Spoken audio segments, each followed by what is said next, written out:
Use to এর পরে কি সবসময় বেস ভার্ব হয়? আজকে কনফিউশনটা একটু ক্লিয়ার করি। দেখ, ইউজেস অফ ইউজ টু, আমরা এখানে তিনটা ব্যবহার দেখতে পাচ্ছি।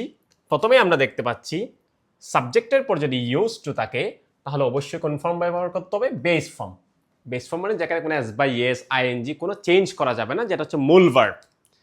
2 নম্বরে দেখতে পাচ্ছি সাবজেক্টের পরে যদি কোনো টু বি ভার্ব থাকে, টু বি ভার্ব তো আমরা সবাই চিনি, am, is, are, was, were. এরপর অথবা কোনো গ্যাট থাকে, গ্যাট কিন্তু পরিবর্তন হয়ে পাস্ট টেন্সে গট হতে পারে। তাহলে সাবজেক্টের পরে কোনো টু বি ভার্ব থাকলে অথবা গ্যাট থাকলে দেন গিয়ে যদি ইউজ টু থাকে তাহলে আমরা কি ব্যবহার করব? ভার্বের সাথে আইএনজি। এতটুকুই বুঝতে পারলাম। ইউজ টু থাকলে বেস ভার্ব, ইউজ টু এর আগে যদি টু বি ভার্ব অথবা গ্যাট থাকে তাহলে আমাদের কি ব্যবহার করতে হবে? Verb plus ING.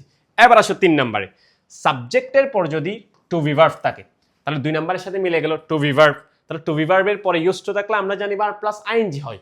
বাট এটা একটু খেয়াল করতে হবে, অর্থটা খেয়াল রেখে তোমাকে অ্যান্সার করতে হবে যে যদি টু বি ভার্বের পরে ইউজ টু থাকে এবং সেই ইউজ টু যদি কোনো কিছু তৈরি করা অর্থে ব্যবহার করা হয়, ভালো করে বুঝবে, টু বি ভার্বের পরে যদি ইউজ টু থাকে এবং সেই ইউজ টু যদি কোনো কিছু তৈরি করা অর্থে ব্যবহার করা হয় তাহলে বি ভার্ব থাকলেও আর আইএনজি বসবে না, তখন তোমাকে আবার ওই আগের মতো বেস ফর্ম অফ ভার্ব ব্যবহার করতে হবে।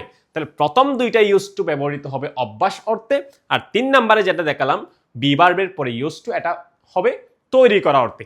এক্সাম্পলে আসি, he use to swim in the river, subject পেলাম, এরপরে ইউজ টু পেলাম, এখানে কোনো ভি ভার্ব নেই, এখানে কোনো গ্যাট নেই। তাহলে আমরা জানি শুধুমাত্র ইউজ টু থাকলে ভার্বের বেস ফর্ম হয়, এখানে আনসার হবে সুইম।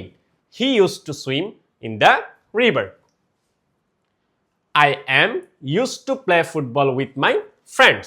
I am, am হচ্ছে একটা verb, am হচ্ছে একটা verb, এরপরে verb এর পর আমি পেলাম কি? used to। এখন বলো তো verb এর পরে used to যে পেলাম, এই used to কি কোনো কিছু তৈরি করার অর্থে ব্যবহার করা হচ্ছে নাকি অভ্যাস অর্থে?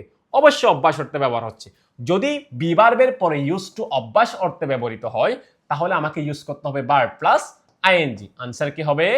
প্লেইং। এবার I got used to waking up early. I got used to, দেখো সাবজেক্টের পরে ভার্ব কি পেলাম? get এর পাস্ট ফর্ম got, এখানে got হচ্ছে একটা পাস্ট ফর্ম।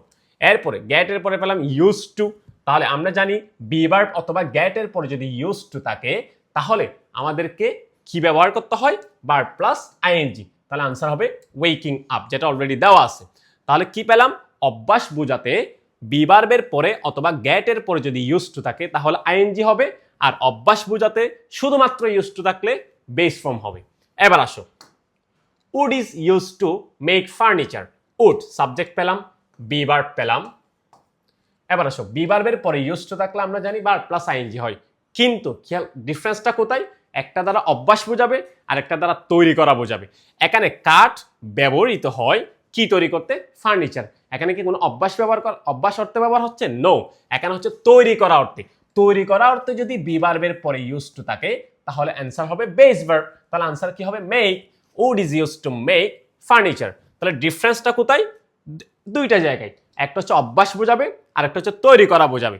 যেমন দেখো, অভ্যাস বোঝালে ইউজ টু এর পরে বেস ভার্ব, অভ্যাস বোঝালে টু বি ভার্ব এবং গ্যাট এর পরে ইউজ টু থাকলে আইএনজি।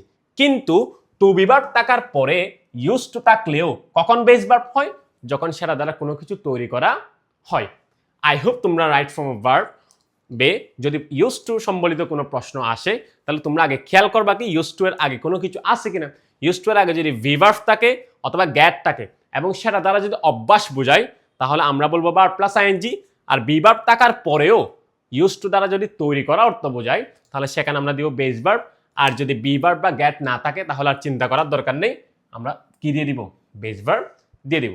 আই হোপ তোমরা ডিফারেন্সটা বুঝতে পারছো, কখন আমরা বেস ভার্ব ইউজ করব, কখন আইএনজি ইউজ করব। ধন্যবাদ সবাইকে, পরবর্তী ভিডিওতে আবার দেখা হচ্ছে।